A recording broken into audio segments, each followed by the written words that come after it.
Nous voici plongés dans une époque lointaine, au cœur de la préhistoire. Un temps où nos ancêtres hominines évoluaient au sein d'environnements sauvages, souvent rudes, dominés par une nature à la fois généreuse et impitoyable. Ces premiers humains, que l'on qualifie d'hominines, regroupent un ensemble d'espèces proches de notre lignée directe, allant des plus anciens australopithèques aux premières formes du genre Homo, telles que Homo habilis ou Homo erectus.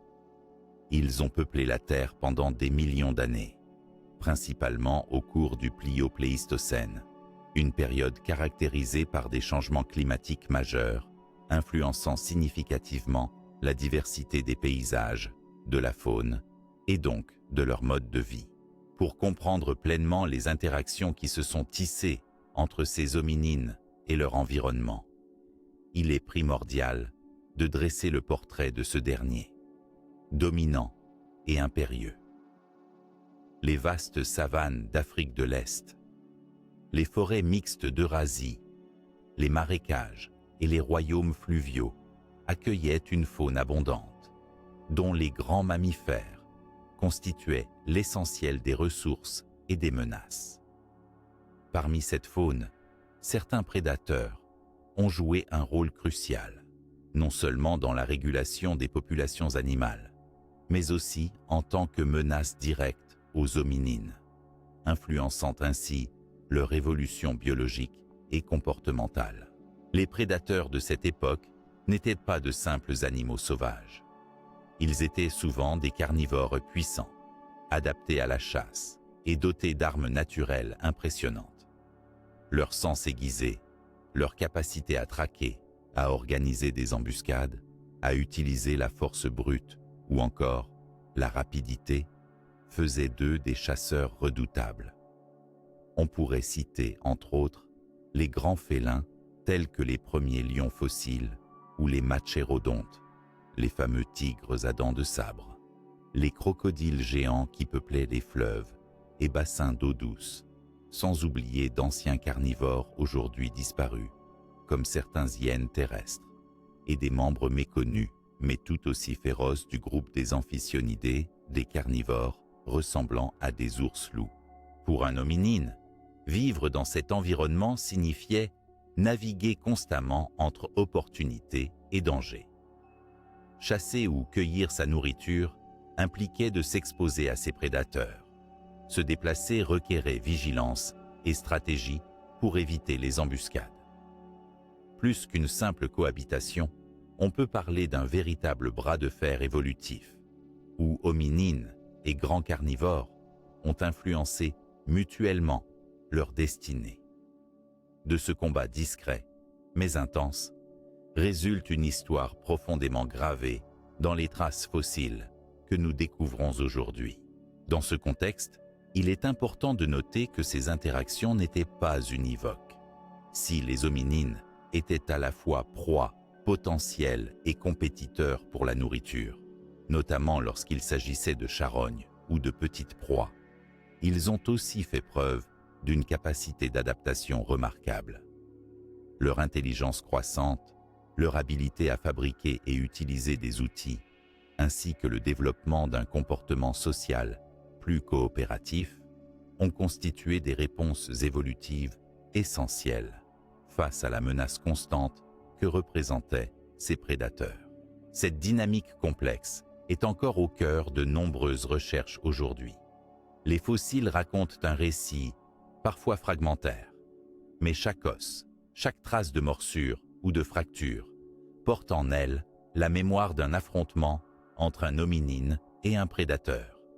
Ces indices nous révèlent les dangers qui guettaient nos ancêtres, mais aussi les stratégies comportementales qu'ils ont développées pour survivre. Notre voyage débute ici, en explorant ce cadre fondamental où hominines et grands carnivores coexistaient et se confrontaient. Dans les sections à venir, nous nous pencherons en détail sur les principaux prédateurs qui ont marqué ces époques, les preuves matérielles de ces rencontres dangereuses et les implications pour la compréhension de notre propre évolution. De cette mise en contexte émerge toute l'ampleur de ces interactions. Une histoire ancienne où survie, adaptation et prédation s'entremêlent dans la trame même de notre passé. Après avoir posé le cadre général des hominines évoluant dans un environnement complexe et dangereux, il est essentiel de dresser un panorama des principaux prédateurs qui ont pu représenter une menace directe pour ces premiers humains au cours du Pléistocène, soit approximativement entre 5 millions et 12 000 ans avant notre ère. Cette époque, marquée par diverses transitions climatiques et écologiques, a vu se déployer un cortège impressionnant de carnivores, plusieurs d'entre eux ayant laissé des traces directes ou indirectes de leurs interactions avec les hominines. Parmi ces prédateurs, on retrouve essentiellement des grands félins, des crocodiliens, des hyènes, mais aussi certains carnivores moins connus. Leur puissance physique, leur agilité et leur stratégie de chasse les rendaient particulièrement redoutables. Leur coexistence avec les hominines a nourri d'innombrables situations de prédation, de compétition ou d'évitement, façonnant profondément les stratégies de survie et d'adaptation de ces derniers. Les grands félins occupent une place prééminente dans cette histoire.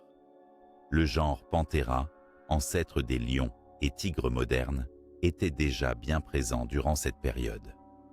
Panthera leofossilis, une forme fossile du lion, est fréquemment évoqué comme l'un des plus puissants prédateurs susceptibles d'avoir chassé ou prélevé des hominines.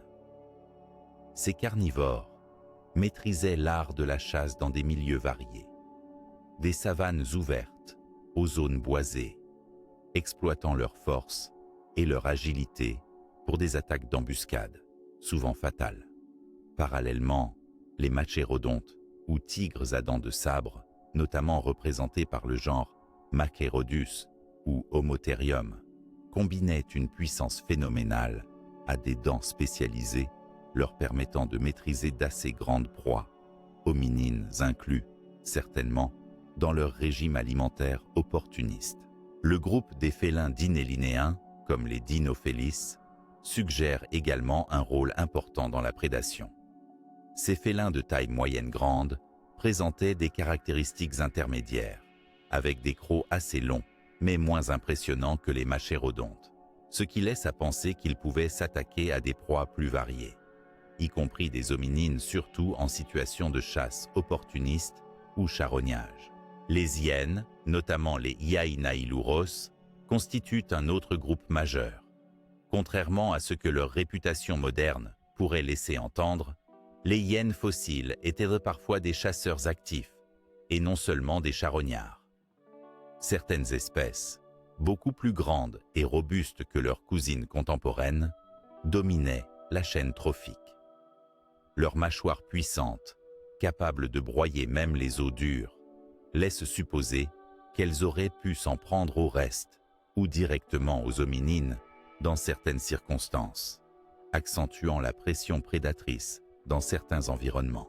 Les crocodiliens, en particulier Crocodilus anthropophagus, professionnellement surnommé crocodile mangeur d'hommes, en raison des traces fossiles de morsures retrouvées sur ossements d'hominines, constituent une menace redoutable.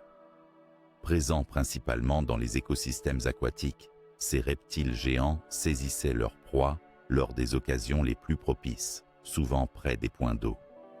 Leur puissance et leur technique d'attaque, combinées à leur capacité à saisir brutalement, font d'eux des prédateurs parfaitement adaptés à la prédation sur de nombreuses espèces terrestres, y compris les hominines peu méfiants ou affaiblis.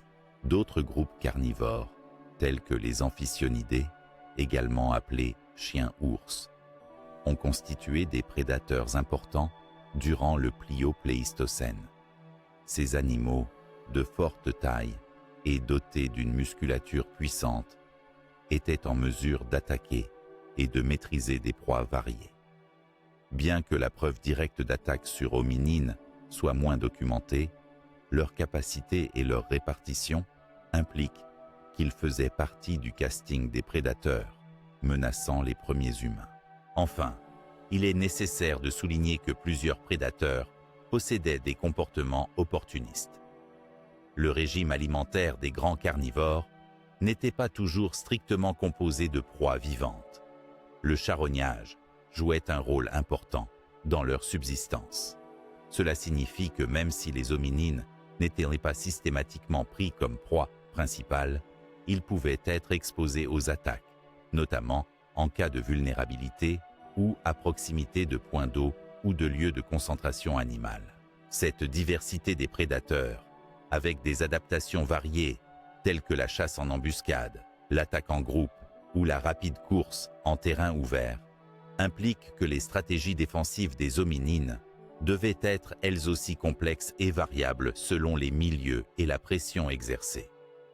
Les empreintes laissées par ces prédateurs sur la biologie et le comportement des hominines témoignent d'une coévolution tendue et fondamentale.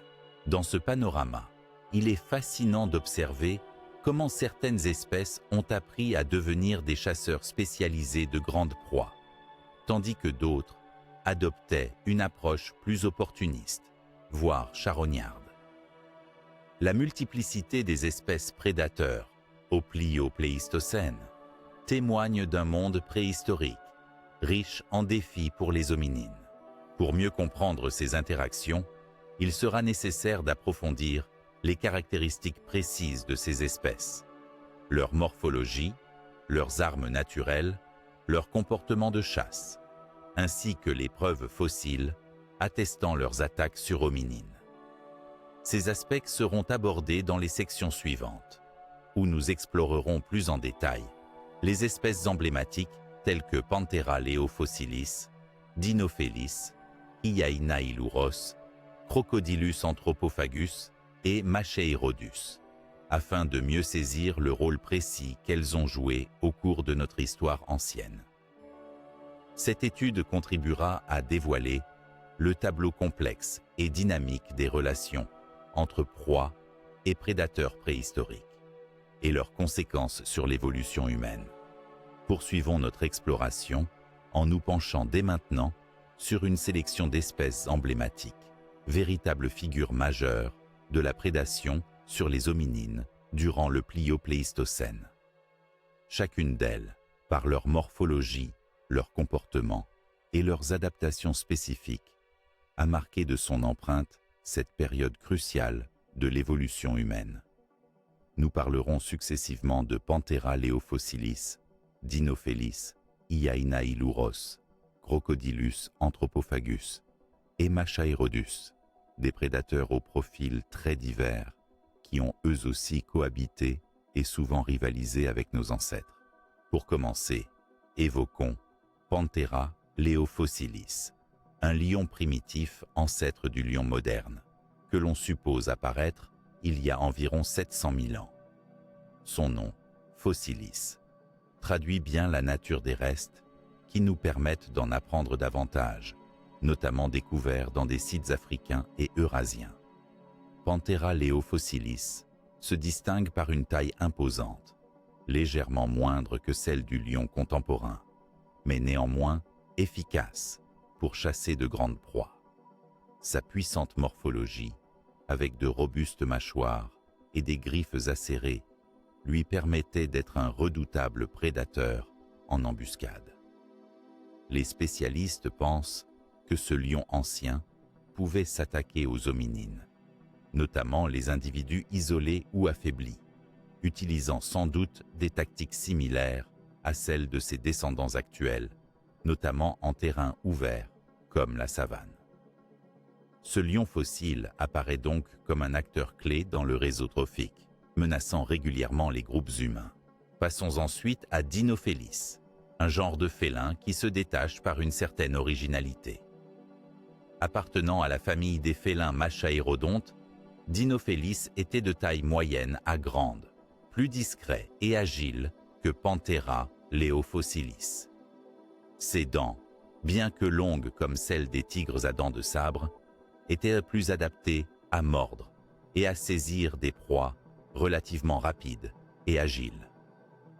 Des découvertes fossiles en Afrique notamment au Kenya et en Tanzanie, suggèrent que Dinophélis pouvait chasser des hominines, en particulier lorsqu'il s'aventurait dans des zones plus boisées, où ce prédateur excellait dans la traque silencieuse. Sa capacité à évoluer dans différents habitats, du couvert forestier aux savanes clairsemées, fait de Dinophélis un prédateur polyvalent, capable aussi bien de la chasse active que du charognage opportuniste. Continuons avec Hyainailurus, un genre beaucoup moins connu du grand public, mais tout aussi fascinant. Classés parmi les hyénodontidés, ces carnivores disparus ne sont pas des hyènes véritables, mais des mammifères carnivores anciens, parfois appelés chiens carnivores, par analogie. Hyainailurus atteint des tailles impressionnantes, comparables à celles d'un lion actuel ou plus. Sa mâchoire puissante, combinée à des dents robustes et aiguisées, lui conférait une capacité redoutable pour broyer les os et déchirer la chair. Ce carnivore pouvait s'attaquer sans hésitation à des proies impressionnantes, y compris des hominines vivants. De plus, certaines traces fossiles montrent des marques de morsures attribuables à cet animal sur les ossements d'hominines archaïques, ce qui témoigne de rencontres parfois fatales. Hyainailurus représentait ainsi un prédateur terrorisant pour les groupes humains évoluant dans les zones d'Afrique et d'Eurasie durant le Pliopléistocène. Sur le plan aquatique, Crocodylus anthropophagus, littéralement croco-mangeur d'hommes, révèle l'un des prédateurs les plus redoutés de l'époque.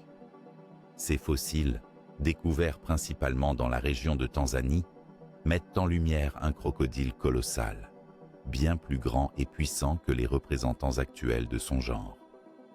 Sa taille phénoménale, associée à une mâchoire extrêmement puissante, faisait de lui un prédateur capable de capturer des hominines à proximité des points d'eau, où ceux-ci venaient souvent s'abreuver ou se rassembler.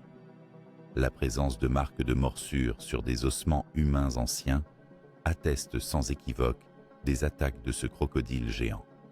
Cet animal, parfaitement adapté à son milieu aquatique, mais capable d'embuscade à la sortie de l'eau, instaurait une forme de menace constante pour nos ancêtres évoluant dans ces environnements. Enfin, Machairodus clôt ce panorama avec son profil emblématique de tigre à dents de sabre. Apparu au Miocène et encore présent au début du Pléistocène, Machairodus se caractérisait par ses incroyables canines allongées qui pouvaient atteindre plusieurs dizaines de centimètres. Ses dents conçues pour une frappe rapide et puissante lui permettaient de neutraliser rapidement des proies de grande taille, dont les hominines pouvaient en faire partie. Sa silhouette imposante et musclée, alliée à une stratégie de chasse en embuscade, en faisait un prédateur extrêmement dangereux. Les potentiels comportements agressifs de Machairodus ont sans doute exercé une pression sélective forte sur nos lointains ancêtres. L'étude combinée de ces 5 espèces permet de saisir la diversité et la complexité de la prédation exercée sur les hominines. Ces prédateurs ne constituaient pas un simple danger isolé, mais formaient une mosaïque dynamique, évoluant dans des habitats variés, ajustant leurs techniques et leur régime alimentaire selon l'occasion et la disponibilité des proies. Par cette variété, ils ont participé à la sélection naturelle qui a façonné les comportements, les adaptations physiques et probablement même la sociabilité des hominines. Dans la prochaine étape de notre exploration, nous nous plongerons dans les premiers indices tangibles de cette prédation sur les sites fossiles d'Afrique et d'Eurasie. Ces traces concrètes, qu'elles soient osseuses, dentaires ou comportementales, permettent de reconstruire le récit des rencontres parfois dramatiques entre nos ancêtres et leurs redoutables prédateurs. Elles illustreront de manière précise comment ces espèces emblématiques ont réellement interagi avec les hominines, enrichissant ainsi notre compréhension de cette époque fascinante. Nous abordons maintenant un chapitre fondamental de notre exploration paléontologique. Les premiers indices tangibles de prédation sur les sites fossiles d'Afrique et d'Eurasie. Ces vestiges, soigneusement décodés par les paléoanthropologues et les paléontologues, offrent une fenêtre unique sur les interactions mortelles entre les hominines et leurs prédateurs. Ils témoignent non seulement des dangers encourus, mais aussi des réponses adaptatives des premiers humains à un environnement hostile. Les sites fossiles du Pliocléistocène, répartis sur plusieurs continents, constituent un véritable trésor pour l'étude de ces relations. En Afrique, berceau de l'humanité, les zones comme la vallée du Rift, incluant des régions au Kenya, en Tanzanie et en Éthiopie, regorgent de gisements où ossements d'hominines coexistent avec ceux des grands carnivores. Ces sites, tels que Olduvai-Gorge, Koubi-Fora ou le site de Swartkrans en Afrique du Sud, ont livré des restes humains présentant des marques caractéristiques attribuées à la prédation. Ces indices prennent souvent la forme de traces de morsures sur des os, de fractures spécifiquement liées à des attaques, ou encore de concentrations osseuses présentant des schémas particuliers associés à la consommation par des carnivores. Les marques de dents, analysées selon leur forme, profondeur et disposition, ont permis aux chercheurs d'identifier les prédateurs potentiels, notamment les grands félins ou les crocodiliens. Par exemple, des stries fines et groupées évoquent souvent une attaque de félin, tandis que des dommages plus massifs peuvent correspondre à des mordillements de crocodiles ou d'hyènes. En Eurasie, les sites datés du Pliocléistocène témoignent également de ces interactions. Des fossiles humains archaïques retrouvés dans des grottes ou des dépôts fluviaux lacustres portent des marques similaires. En particulier, la péninsule ibérique, la région du Caucase ou encore la Sibérie offrent des contextes variés où Homo erectus, néandertaliens et autres populations anciennes semblaient également exposées au même type de pression prédatrice. Ces découvertes renforcent l'idée d'un danger généralisé pour l'être humain à travers des aires géographiques diversifiées. Une découverte majeure a été l'identification de marques de morsures sur les os du crâne ou des membres d'hominines, très similaires à celles laissées par des carnivores modernes. Les chercheurs ont notamment mis en évidence des fractures coupantes, des perforations ou des enfoncements sur des os longs, caractéristiques des attaques visant à neutraliser ou consommer rapidement la proie. Par ailleurs, certaines marques sont associées à des traces de guérison, démontrant que des individus ont survécu à ces attaques, ce qui éclaire un aspect important: la capacité de survie malgré ces affrontements. Parallèlement aux ossements, les dépôts fossiles parfois regroupent des accumulations d'os rongés ou brisés, suggérant que les hominines pouvaient aussi devenir des proies secondaires, leurs restes attisant l'attention des carnivores opportunistes, comme les hyènes. L'étude des sites de carnivores, où arcs mandibulaires et dents sont souvent présents, conforte ces hypothèses. Différents modes d'attaque, y compris l'embuscade, la poursuite ou l'attaque en milieu aquatique, sont ainsi envisagés en fonction des traces laissées.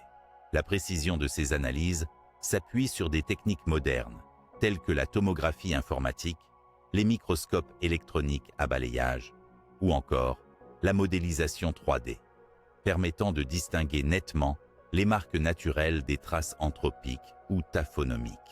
Ces avancées ont permis d'affiner la chronologie des événements et de mieux caractériser les espèces carnivores impliquées.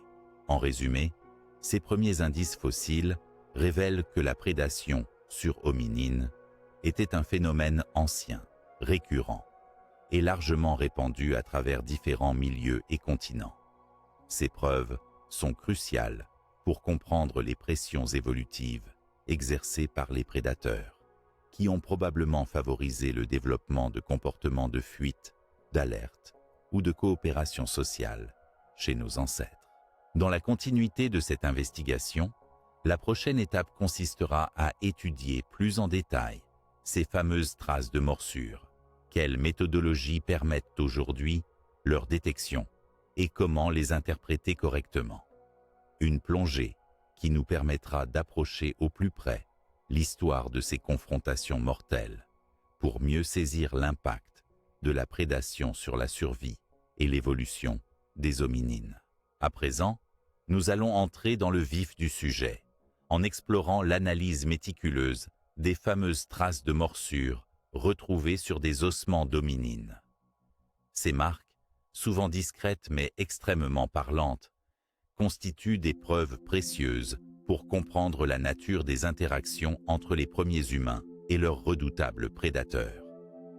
Décrypter ces indices nécessite des méthodes scientifiques rigoureuses afin de distinguer clairement les traces laissées par des animaux carnivores de celles résultant d'autres processus naturels ou post-mortem. Dès la découverte des ossements, l'examen initial est visuel et tactile. Les chercheurs examinent la présence de stries, de creusements, de perforations ou encore de fractures spécifiques. Mais ces observations de terrain ne sont que le premier stade. Pour une analyse approfondie, des techniques sophistiquées sont mises en œuvre, regroupant la paléontologie, la taphonomie, l'anthropologie et même la technologie numérique. L'une des méthodes clés utilisées est la microscopie électronique à balayage, MEB. Cette technique permet d'observer à très haute résolution la surface des os et d'identifier les microstructures des traces. Elle révèle avec précision la morphologie des entailles, la forme des stries, la présence éventuelle d'ébréchures microscopiques et la direction des impacts. Ces caractéristiques sont fondamentales pour attribuer une trace à un type de prédateur spécifique, puisque par exemple, les dents de félin laissent des marques fines, souvent parallèles, tandis que les griffes ou les crocs d'autres carnivores peuvent produire des entailles plus larges ou irrégulières. Une autre approche importante est l'analyse en 3D, réalisée à l'aide de scanners haute définition et de logiciels de modélisation. Elle permet de recréer en 3 dimensions la topographie exacte des traces de morsure, offrant la possibilité d'examiner sous différents angles les zones impactées. Cette modélisation aide aussi à comparer les marques avec celles laissées par des carnivores actuels en captivité, renforçant ainsi l'exactitude des interprétations. La comparaison expérimentale constitue un volet majeur des études. En reconstituant les morsures de prédateurs modernes sur des os animaux, les chercheurs établissent des référentiels de caractère morphologique. Ces références sont ensuite appliquées aux fossiles, aidant à identifier le groupe zoologique probable responsable des marques. Par exemple, les carnassiers comme les lions ou hyènes montrent des perforations et des stries typiques, distinctes des traces laissées par des crocodiles ou amphicyonidés. Les marques de dents, leur espacement, leur angle et leur profondeur sont autant de critères utilisés pour cette attribution. Quant aux fractures observées sur certains os, elles peuvent témoigner d'une puissance de morsure considérable. L'étude de la force mécanique exercée sur les os permet de déduire si les traces résultent d'une attaque prédateur, d'une consommation post-mortem ou d'un autre agent comme le piétinement ou les forces géologiques. Des fractures en spirale, par exemple, indiquent souvent une application brutale de puissance caractéristique d'un carnivore en train de broyer un os. Du point de vue taphonomique, il est essentiel de différencier les marques de morsure d'hominines de celles issues d'autres agents naturels. Les modifications dues aux racines de plantes, à la dissolution chimique ou à des insectes creusant l'os provoquent des motifs différents aux structures osseuses. Ces analyses différentielles évitent les erreurs d'interprétation qui pourraient fausser notre compréhension des relations entre hominines et prédateurs. Ces approches analytiques se doublent d'une contextualisation archéologique importante. la localisation des ossements dans un site, leur association avec d'autres vestiges, outils, os, d'autres animaux, débris de carnivores, et la stratigraphie participent tous à préciser le cadre dans lequel la prédation a eu lieu. Cela permet d'identifier par exemple des zones d'embuscade, des sites de charogne ou des foyers de compétition entre carnivores et hominines. Sur le plan interprétatif, ces traces nous renseignent sur la nature des attaques, ciblées ou opportunistes, fatales ou non, répétées ou accidentelles. Parfois, les indices de guérison montrent que certains hominines ont survécu à leurs blessures, ce qui influence nos connaissances sur leur capacité de récupération, les soins intragroupes éventuels ou les stratégies d'évitement des zones à risque. En synthèse, l'analyse des traces de morsures sur ossements d'hominines repose sur un arsenal méthodologique rigoureux, alliant micro-analyse, simulation, comparaisons expérimentales et contexte archéologique. Ces études éclairent d'une lumière unique la relation antagoniste entre premiers humains et grands carnivores, révélant une tension constante entre menace et adaptation, une lutte invisible mais gravée dans la pierre et l'os, portant témoignage de la complexité de notre histoire évolutive. Dans la prochaine section, nous approfondirons cette thématique grâce à une étude de cas emblématique, celle de la grotte de Swartkrans, où des preuves concrètes de prédation sur Paranthropus robustus offrent un aperçu détaillé et poignant de ces interactions mortelles. La grotte de Swartkrans, située en Afrique du Sud, est l'un des sites paléontologiques les plus riches et les mieux étudiés du Plio-Pléistocène. Ce lieu emblématique a livré de nombreux fossiles d'hominines, notamment de Paranthropus robustus, ainsi que des vestiges d'animaux et de carnivores anciens. L'importance de Swartkrans tient non seulement à la diversité des espèces retrouvées, mais aussi aux preuves directes de prédation qui y ont été identifiées, offrant une fenêtre fascinante sur les relations parfois cruelles entre hominines et grands prédateurs. Paranthropus robustus, espèce caractérisée par une robuste mâchoire, des dents massives et une adaptation manifeste à un régime alimentaire spécialisé, a vécu il y a environ 2 à 1,5 million d'années en Afrique du Sud. Pourtant, malgré sa puissance apparente, les fossiles issus de Swartkrans montrent clairement que ces hominines n'étaient pas à l'abri des attaques. De nombreuses analyses ont révélé la présence de marques de morsures sur leurs os, ainsi que des fractures compatibles avec des griffures ou des morsures par de grands carnivores. Différentes études taphonomiques ont documenté des perforations sur les os crâniens, des empreintes dentaires sur des os longs, ainsi que des traces d'érosion pouvant indiquer des épisodes de prédation ou de charognage. La correspondance de ces marques avec la dentition de félins fossiles tels que Dinophélis ou Panthera. Léofossilis a été établie grâce à des comparaisons minutieuses réalisées par microscopie électronique et modélisation 3D. Ces analyses ont permis d'identifier que certaines morsures étaient infligées avant la mort de l'animal, témoignant d'attaques directes.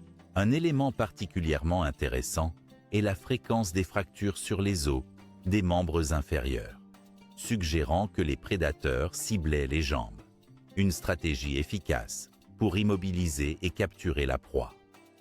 Ces fractures, souvent en spirale, sont typiques de morsures puissantes qui combinent saisie et torsion. Certaines des blessures observées montrent également des signes de cicatrisation, signifiant que certains individus ont survécu à au moins une attaque, survivant malgré des blessures graves.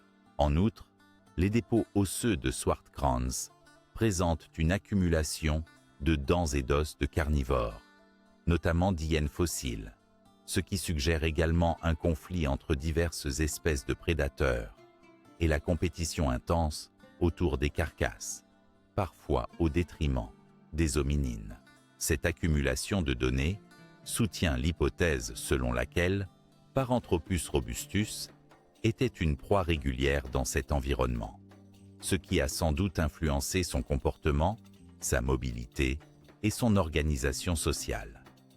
La pression exercée par ses prédateurs a probablement accentué le besoin de vigilance, la coopération au sein du groupe et le développement de stratégies défensives, des traits qui se révèlent essentiels dans l'évolution des premiers hominines.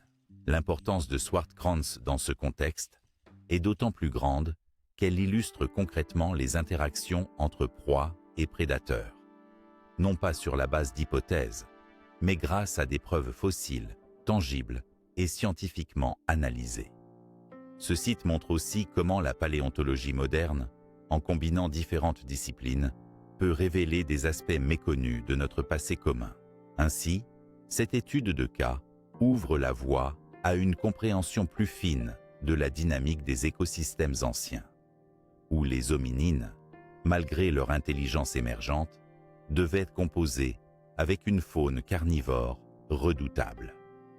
Notre prochain focus se portera sur la cohabitation en Afrique de l'Est, où l'on découvrira comment ces interactions se traduisent en répartition spatiale et chevauchement d'habitat, éléments clés pour saisir la complexité des risques encourus. En plongeant plus avant dans l'histoire des premiers hominines, il devient indispensable de comprendre la dynamique complexe de leur cohabitation avec les grands prédateurs qui peuplaient les mêmes territoires, notamment en Afrique de l'Est. Cette région, aujourd'hui encore exceptionnelle d'un point de vue paléontologique, a été un véritable théâtre de survie où hommes archaïques et carnivores redoutables se sont croisés, affrontés et parfois évités dans un enchevêtrement d'habitats, de comportements et de stratégies. Étudier les répartitions spatiales et les chevauchements d'habitats nous offre un regard précis sur les interactions écologiques qui ont modelé non seulement la faune de l'époque, mais aussi, de manière cruciale, l'évolution humaine. L'Afrique de l'Est, avec ses paysages de savane, bois clairsemés, zones fleuries et réseaux fluviaux, réunissait une mosaïque d'écosystèmes favorables à une grande biodiversité. C'était aussi un espace où coexistaient plusieurs espèces d'hominines, dont Homo habilis, Homo erectus et divers australopithèques, ainsi qu'une diversité de grands carnivores, lions primitifs, félins machérodontes, hyènes géantes et crocodiliens au comportement prédateur marqué. L'analyse des sites fossilifères majeurs comme Olduvai Gorge, Coobifora ou Turkana nous montre que les hominines et leurs prédateurs fréquentaient souvent les mêmes zones, principalement autour des points d'eau et dans les corridors de migration animale. Ces lieux concentrent une abondance de ressources alimentaires, attirant proies et prédateurs, mais également hominines, cherchant à s'approvisionner en eau, en nourriture ou à se déplacer entre territoires. Les traces fossiles révèlent des chevauchements importants. Des ossements d'hominines et de grands carnivores sont découverts dans les mêmes strates, parfois présentant des indices de conflit sous forme de traces de morsures ou marques laissées sur les os. Ce partage spatial s'accompagne d'une coexistence à haut risque, où hominines devaient constamment lutter pour leur survie, conciliant la nécessité de s'alimenter et de se mouvoir avec la prudence face aux prédateurs embusqués. Toutefois, la cohabitation ne se limitait pas uniquement à un simple partage du territoire. Elle impliquait aussi des stratégies fines d'évitement, de temporalité différenciée et d'adaptation aux niches écologiques spécifiques. Par exemple, les hominines semblaient privilégier des zones présentant un couvert végétal plus dense, offrant protection et cachette possible, tandis que les félins et les hyènes exploitent plus efficacement les espaces ouverts, propices à la poursuite et à l'embuscade. Des études isotopiques et paléobotaniques montrent également que les hominines s'adaptaient en exploitant une alimentation diversifiée et en utilisant des outils pour accéder à des ressources moins vulnérables aux prédateurs. Cette capacité à exploiter des territoires en périphérie des zones de chasse des grands carnivores pourrait expliquer une forme de partition écologique dynamique, renforçant la survie des hominines. De plus, les comportements sociaux jouaient un rôle clé dans cette cohabitation.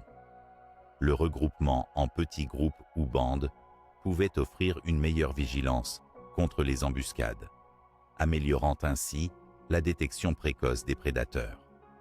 Des sites comportant des concentrations d'ossements d'hominines suggèrent que ces groupes se réfugiaient dans des grottes ou des abris naturels, souvent partagés avec d'autres carnivores, utilisant parfois les mêmes abris à des moments différents. En somme, la cohabitation hominine-prédateur en Afrique de l'Est illustre un équilibre fragile entre compétition, prédation et adaptation. Ces interactions ont fondamentalement influencé la sélection naturelle, incitant nos ancêtres à développer des comportements de vigilance accrus, d'organisation sociale complexe et d'innovation technologique. Ces stratégies les ont progressivement séparés des autres carnivores et leur ont permis de s'imposer, non pas simplement en force brute, mais par un subtil jeu d'adaptation et de coexistence dans un environnement hostile. Cette compréhension de la répartition spatiale et du chevauchement des habitats pose les bases essentielles pour étudier le rôle des environnements eux-mêmes, ouverts ou fermés, dans le niveau de risque encouru par les hominines, thème que nous aborderons avec précision dans la section suivante. Car c'est bien dans la diversité et la configuration des milieux naturels que se déploie la complexité des interactions entre proies et prédateurs. L'environnement dans lequel évoluaient les hominines durant le Pliocénocène joue un rôle fondamental pour comprendre la nature et l'intensité du risque que représentaient les prédateurs. Plus précisément, la distinction entre milieux ouverts, tels que les savanes, et milieux plus fermés, comme les forêts denses ou les bords de cours d'eau, a profondément conditionné les interactions entre proies et prédateurs, influençant les stratégies de chasse des carnivores, autant que les comportements d'évitement des premiers humains. La savane, emblématique de l'Afrique de l'Est, est un paysage caractérisé par des étendues herbeuses alternant avec des groupes d'arbres clairsemés. Ce milieu offre à la fois des opportunités et des dangers pour les hominines. D'un côté, la visibilité est meilleure sur de vastes distances, permettant aux hominines de détecter à l'avance la présence de prédateurs. De l'autre, l'absence de couverts denses limite les possibilités de dissimulation, rendant la fuite plus difficile. Ce paradoxe transforme la savane en un espace à la fois favorable et périlleux. Pour les grands carnivores, la savane représente un terrain propice à la chasse active, notamment pour les prédateurs adaptés à la course et à l'embuscade rapide, tels que Panthera leofossilis ou les machérodontes, comme Machérodus. Leur morphologie puissante, alliée à leur vitesse et à leur capacité à coordonner des attaques en groupe, fait de la savane un terrain de chasse privilégié. Dans ces vastes espaces, les carnivores ont la possibilité de traquer, de sélectionner leurs proies et de tendre des embuscades efficaces, surtout aux abords des points d'eau, où la concentration d'animaux est accrue. À l'inverse, les environnements fermés, comme les forêts denses ou les zones riveraines bordant les cours d'eau, offrent un contraste marqué. La végétation dense et les obstacles naturels compliquent les attaques en vitesse et réduisent la visibilité, ce qui peut avantager la victime. Pourtant, pour le prédateur spécialisé comme Dinophélis, qui possédait une adaptabilité notable à ces milieux, la forêt constituait un cadre idéal pour des chasseurs furtifs, usant davantage de la traque silencieuse que de la poursuite. Les rivières et les zones marécageuses ajoutent une autre dimension au risque. Ces environnements abritaient des crocodiliens, tels que Crocodylus anthropophagus, qui utilisaient l'eau comme cachette naturelle pour surprendre leur proie à l'approche des berges. Pour les hominines, le risque ici ne résidait pas uniquement dans la prédation, mais aussi dans la nécessité vitale d'accéder à l'eau tout en évitant les embuscades aquatiques. L'habileté des crocodiles à se dissimuler sous la surface accentuait la dangerosité de ces milieux. Les études paléo-environnementales, basées sur des analyses isotopiques, sur le pollen fossile et la composition des sols fossilisés, permettent de reconstituer la répartition de ces milieux et suggèrent des changements climatiques ayant modifié la topographie de ces territoires au fil du temps. Ainsi, durant certaines phases plus sèches, les savanes s'étendaient largement, accentuant l'exposition aux prédateurs rapides et sociaux. Lors des périodes plus humides, la progression des forêts et des zones boisées offrait davantage de cachettes et réduisait certains risques, mais augmentait la menace de prédateurs arboricoles ou plus furtifs.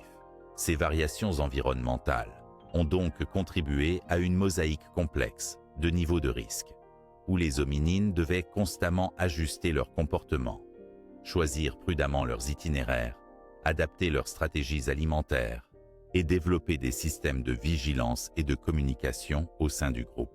En résumé, le rôle des milieux ouverts contre les milieux fermés dans le niveau de risque est double et complémentaire. La savane expose à un risque accru de poursuites rapides et d'embuscades larges, alors que les forêts et les zones riveraines favorisent les approches furtives et les embuscades, notamment aquatiques. Ces contrastes ont sans doute conditionné la diversité des adaptations comportementales et cognitives chez les hominines, leur capacité à anticiper, fuir et protéger leur communauté.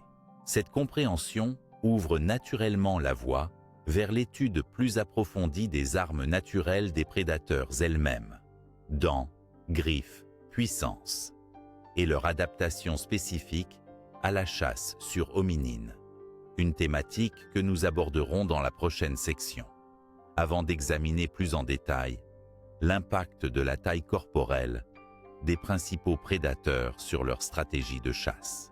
Pour comprendre pleinement la nature de la menace que représentaient les grands prédateurs du Pliopléistocène pour les hominines, il est indispensable d'examiner en détail leurs armes naturelles. Dents, griffes, puissance physique et adaptations spécifiques qui leur ont permis de chasser efficacement leurs proies, y compris nos ancêtres humains. Ces armes, façonnées par des millions d'années d'évolution, témoignent d'une sélection naturelle pointue, orientée vers des capacités de capture, de mise à mort et de consommation rapide et sécurisée des individus ciblés. Commençons par les dents, éléments les plus révélateurs et souvent retrouvés dans les fossiles. Chez les grands félins tels que Panthera leofossilis ou Machairodus, les canines acérées et longues jouent un rôle central. Les félins actuels utilisent leurs canines principalement pour immobiliser leur proie par une morsure ciblée, souvent au niveau de la gorge, afin d'asphyxier rapidement ou sectionner les grandes artères. Chez les machairodontes, ces dents canines sont surdimensionnées, en forme de sabre, ce qui témoigne d'une adaptation encore plus spécifique, permettant de porter des blessures profondes et fatales, ciblant rapidement les zones vitales. Ces dents, fragiles mais redoutablement efficaces, laissent des traces bien reconnaissables sur les os, ce qui facilite leur identification dans les fossiles. Les prémolaires et molaires coupantes, appelées carnassières, complètent ce dispositif. Leur structure acérée et tranchante permet de déchirer la chair et de broyer les tissus. Chez certains carnivores comme les hyènes fossiles, Hyaenailouros, ces dents ont évolué vers une mâchoire exceptionnellement puissante, apte non seulement à couper, mais aussi à broyer fortement les os, ce qui leur conférait un avantage marqué dans l'exploitation des carcasses. Une telle dentition létale s'accompagne d'une robustesse mandibulaire exceptionnelle. Les griffes, quant à elles, représentent un autre élément essentiel dans la prédation. Les félins, par exemple, possèdent des griffes rétractiles et acérées, adaptées à saisir la proie, à infliger des lacérations et à stabiliser la prise lors d'une attaque rapprochée. Les griffades sur la peau, ou parfois même sur les os, peuvent avoir joué un rôle dans la mise à terre rapide des hominines. L'efficacité de ces griffes se combine souvent avec la puissance musculaire du prédateur, lui permettant de dominer physiquement sa proie. La puissance corporelle, enfin, est une composante clé. Un prédateur doté d'une masse importante, d'une musculature puissante et d'une forte endurance bénéficie d'un avantage crucial en chasse. Cela est particulièrement vrai pour des espèces comme Crocodylus anthropophagus, qui allient un énorme poids et une mâchoire capable d'exercer des forces colossales pour saisir, retenir et broyer ses proies. Le squelette robuste et l'anatomie spécialisée des amphissionidés ou des Hyainaeluridés signalent également des carnivores capables de dominer physiquement des hominines, parfois plus légers. Quant aux adaptations comportementales liées à ces armes naturelles, il faut mentionner la spécialisation des techniques de chasse. Les félins embusqués privilégient les attaques surprises, utilisant la rapidité et la discrétion pour s'approcher au plus près avant le saut fatal. Les crocodiliens exploitent quant à eux habilement le camouflage aquatique, guettant à la surface ou dans l'eau trouble le passage des proies près des berges. Certains carnivores, comme les hyénodontidés, avaient peut-être une stratégie davantage opportuniste, combinant chasse et charognage, selon la circonstance. Cette palette d'armes naturelles et de comportements montre que les prédateurs du Pliopléistocène n'étaient pas de simples chasseurs génériques, mais des spécialistes, équipés pour chaque étape du processus de prédation. Repérage, approche, saisie, immobilisation et mise à mort. Ces capacités leur permettaient d'exploiter efficacement une large gamme de proies, hominines compris. La coévolution entre ces prédateurs redoutables et les hominines a donc orienté, d'une part, la sophistication de ces armes naturelles et d'autre part, le développement de stratégies défensives et d'adaptation comportementale chez nos ancêtres. La redoutable efficacité de ces dents, griffes et forces physiques a sans aucun doute joué un rôle primordial dans les pressions sélectives qui ont façonné l'émergence des comportements humains complexes. Nous entrerons bientôt dans le détail de la taille corporelle de ces prédateurs, qui, en tant que facteur déterminant de leur puissance et de leur stratégie de chasse, est étroitement liée à ces armes naturelles. Ce panorama donnera également une perspective plus complète sur l'impact réel de ces carnivores sur la survie des hominines. Pour appréhender pleinement l'impact des grands prédateurs du Pliopléistocène sur les hominines, il est indispensable d'intégrer à notre réflexion une autre dimension essentielle, la taille corporelle des prédateurs. Celle-ci conditionne non seulement leur puissance physique et leur capacité d'attaque, mais aussi leur stratégie de chasse, leur choix des proies, ainsi que la dynamique de leurs interactions avec les hominines. En effet, la masse et l'envergure jouent un rôle prédominant dans ce jeu complexe de prédation. Les prédateurs emblématiques tels que Panthera leofossilis, Machairodus ou Hyainaeluros étaient souvent de très grande taille, comparables, voire supérieures, à celles de leurs descendants modernes. Panthera leofossilis, par exemple, pouvait atteindre une longueur de corps avoisinant les 2 mètres, avec un poids estimé autour de 180 à 230 kg. Cette puissance physique lui conférait une capacité à maîtriser des proies robustes et d'une taille comparable à celle d'un hominine adulte, voire bien plus grand. La taille permettait de dominer physiquement la proie, mais aussi de déployer une force suffisante pour l'immobiliser rapidement et réduire sa résistance. Machairodus, membre des tigres à dents de sabre, affichait quant à lui une morphologie aussi massive, souvent encore plus imposante, avec une puissance mandibulaire permettant de porter des coups mortels à ses victimes. Sa taille lui permettait d'adopter des stratégies de chasse basées sur l'embuscade et la surprise, utilisant sa puissance pour neutraliser rapidement la proie.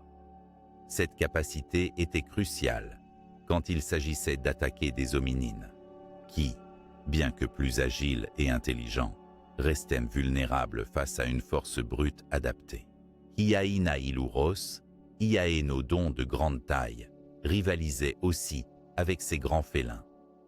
Avec un poids estimé supérieur à 200 kg dans certains cas, cette créature possédait une musculature impressionnante et une mâchoire puissante, adaptée à broyer les os, ce qui influençait nettement ses stratégies de prédation. Elle pouvait traquer, puis hautement solliciter la proie, alternative à la fuite ou au combat. À l'autre extrême, Crocodylus anthropophagus pouvait dépasser largement les 5 mètres de long, avec un poids potentiel excédant la tonne. Cette masse corporelle gigantesque offrait une force colossale, notamment dans la mâchoire capable d'exercer des pressions dépassant plusieurs milliers de newtons. Son milieu aquatique privilégié complétait cette puissance physique par le camouflage et la rapidité d'attaque près des rives. La taille colossale permettait à ce crocodile d'attaquer même des proies humaines adultes, souvent incapables de se défendre efficacement dans cet environnement. La variation de taille parmi ces prédateurs témoigne d'une diversité d'adaptations écologiques et comportementales. Les carnivores de grande masse privilégiaient souvent la chasse sur proie de taille importante, ce qui les mettait en contact direct avec les hominines, notamment dans les milieux ouverts ou forestiers, où les voies de fuite pouvaient être limitées. En revanche, les prédateurs plus petits ou de taille moyenne pouvaient adopter des stratégies plus opportunistes, ciblant des individus isolés, des jeunes, des malades ou profitant des charognes. Par ailleurs, la taille corporelle influence fortement la mobilité et l'endurance. Les prédateurs massifs sont en général moins mobiles sur de longues distances, ce qui privilégie des tactiques d'embuscade et de surprise plutôt que des poursuites prolongées. Par opposition, des félins plus agiles possèdent des stratégies flexibles, incluant le travail en groupe pour submerger leur proie. Cette division dans les stratégies reflète aussi les conditions particulières de l'habitat. Milieu ouvert, favorisant le sprint et la visibilité. Milieu fermé, privilégiant la discrétion et la furtivité. Chez les hominines, la taille des prédateurs constituait un facteur influençant directement le risque encouru, mais aussi les réponses adaptatives. La présence de grands carnivores imposants encourageait le développement de comportements coopératifs, le choix de refuges sécurisés et l'usage d'armes ou d'outils pour la défense. En résumé, les estimations de la taille corporelle des principaux prédateurs du Plio-Pléistocène sont essentielles pour comprendre leur impact écologique et évolutif sur la lignée humaine.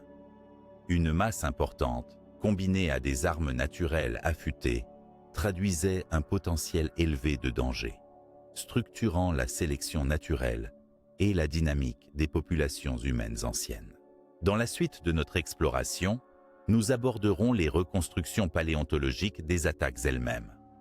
À travers simulation, analyse comportementale et choix de proie, nous pourrons recréer les scénarios de chasse et approfondir la compréhension des relations prédateur-proie dans ce passé lointain. Après avoir examiné la puissance, les armes naturelles et la taille corporelle des principaux prédateurs du Plio-Pléistocène, il est maintenant temps de plonger au cœur même de leur stratégie de chasse grâce aux reconstitutions paléontologiques.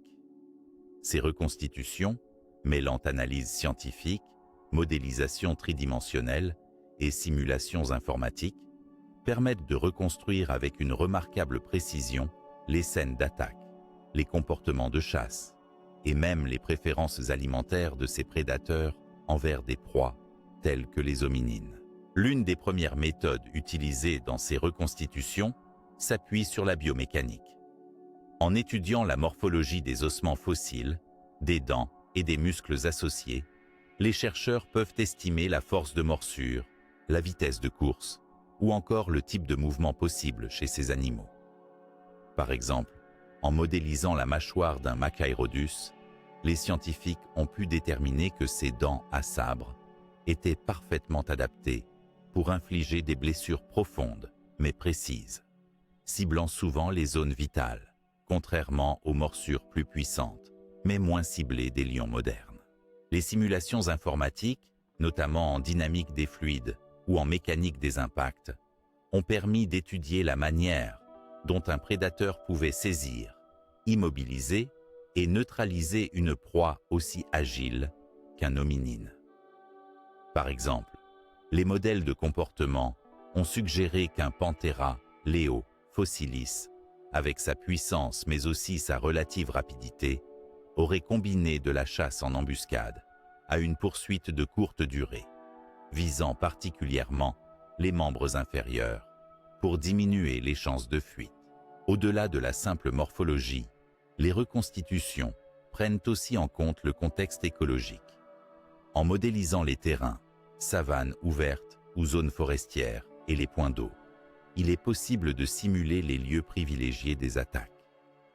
Les crocodiles géants, tels que Crocodylus anthropophagus, utilisaient par exemple les berges des rivières comme terrain d'embuscade, où ils pouvaient saisir une proie humaine inattentive. Dans ce contexte, la surprise est l'arme essentielle, rendant toute tentative d'évasion très difficile. Par ailleurs, l'étude des restes fossiles révèle aussi des indices sur le choix des proies. Certains carnivores préféraient s'attaquer à de jeunes hominines, plus vulnérables, ou à des individus isolés. D'autres semblent avoir adopté une stratégie plus opportuniste, alternant entre la chasse vive et le charognage. Les hyénodontidés et amphicyonidés, témoins d'une grande puissance physique, semblent avoir combiné ces stratégies, tirant profit de leur force pour disputer les carcasses aux autres carnivores. L'analyse des comportements de chasse implique aussi l'étude possible des modes de vie, comme la chasse solitaire versus la chasse en groupe.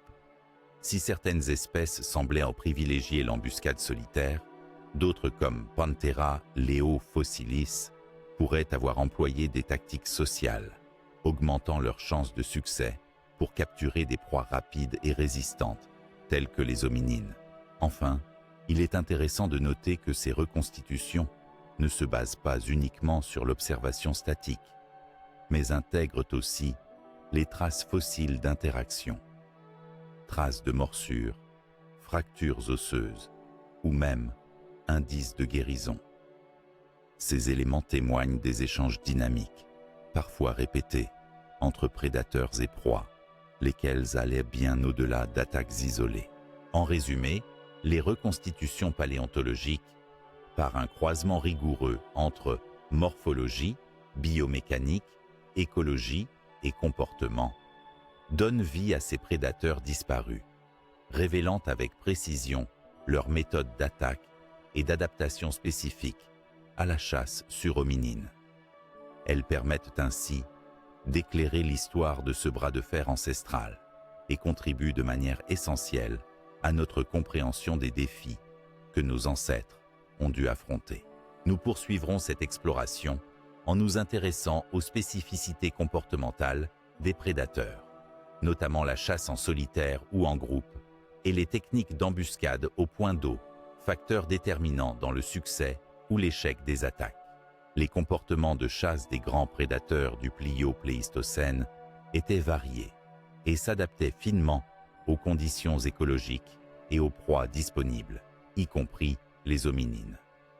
Comprendre ces spécificités comportementales, notamment la distinction entre chasse en solitaire et chasse en groupe, ainsi que l'utilisation stratégique des embuscades au point d'eau, est essentiel pour appréhender les modalités de prédation qui ont façonné les relations entre prédateurs et hominines. Certains prédateurs, comme plusieurs grands félins, dont Panthera leo-fossilis, ont développé une stratégie de chasse en groupe. La chasse en coalition présente plusieurs avantages. La coordination permet d'encercler et d'épuiser des proies plus grosses ou agiles, y compris des hominines capables de fuir rapidement.